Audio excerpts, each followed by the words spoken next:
good day. I am John Virgilio Sicabildo, your student nurse for today from Our Lady of Fatima University, Quezon City. And today, I'm gonna demonstrate hand washing and surgical scrubbing.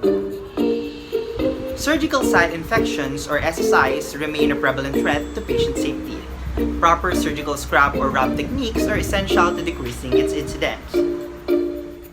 This return demonstration provides instructions on anatomical surgical hand scrub procedure. Using the brush stroke method, if done correctly, this procedure should take 3 to 5 minutes. Before beginning the surgical hand scrub procedure, you must remove all the jewelries from both of your hands and arms. Inspect your skin and nails and ensure your skin is free of any cuts and wounds.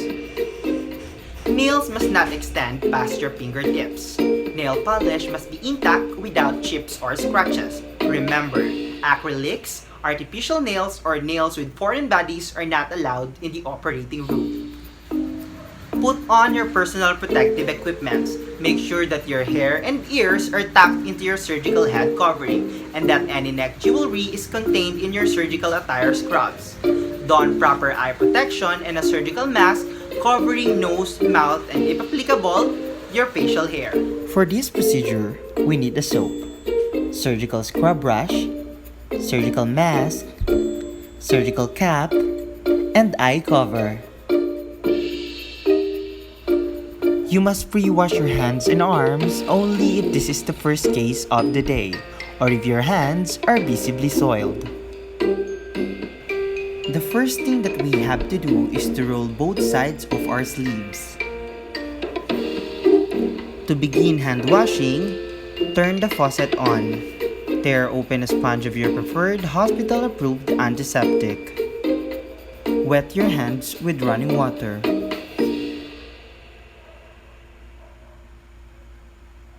Apply enough soap to cover all hand surfaces. Rub your hands palm to palm. Then right palm over the left dorsum with fingers interlaced. Next step, palm to palm with fingers interlaced. And then back of fingers to opposing palms with fingers interlock. And then rotational rubbing of left thumb clasped in right palm and vice versa.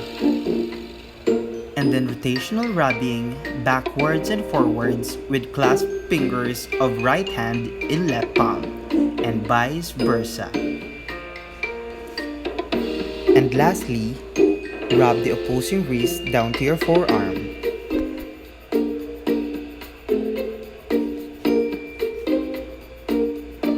Use the disposable nail pick and clean under your fingernails.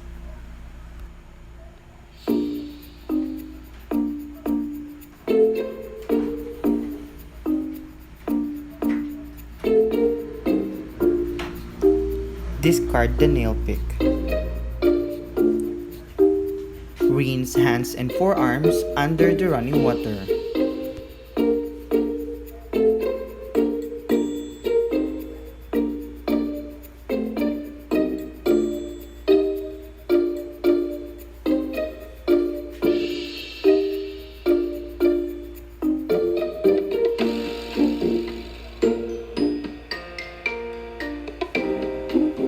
Once hands and arms have been washed, remove the sterile surgical sponge from its wrapper and moisten sponge under running water.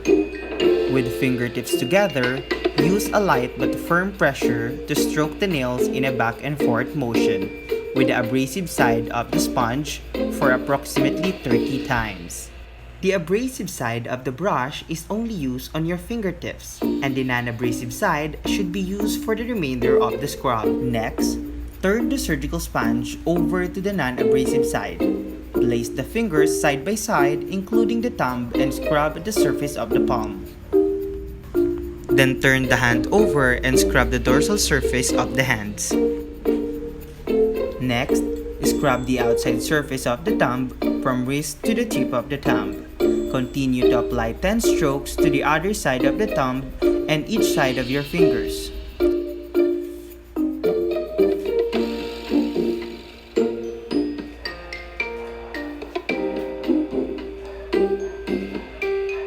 Once you scrub an area, do not go back.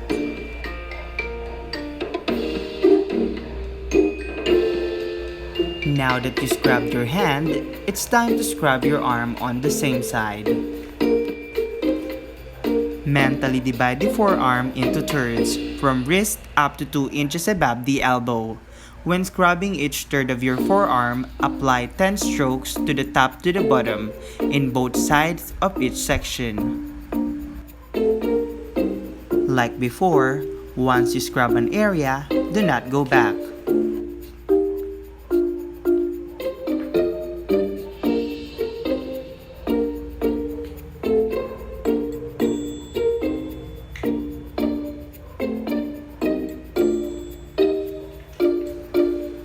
Repeat the scrub on the other hand and arm.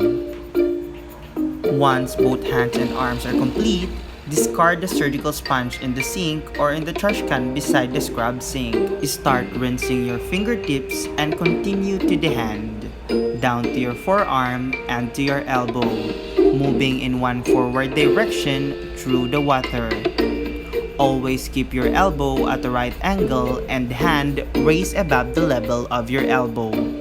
Do not move your arms back and forth in the water, and if you need additional rinsing, completely remove your arm from the water.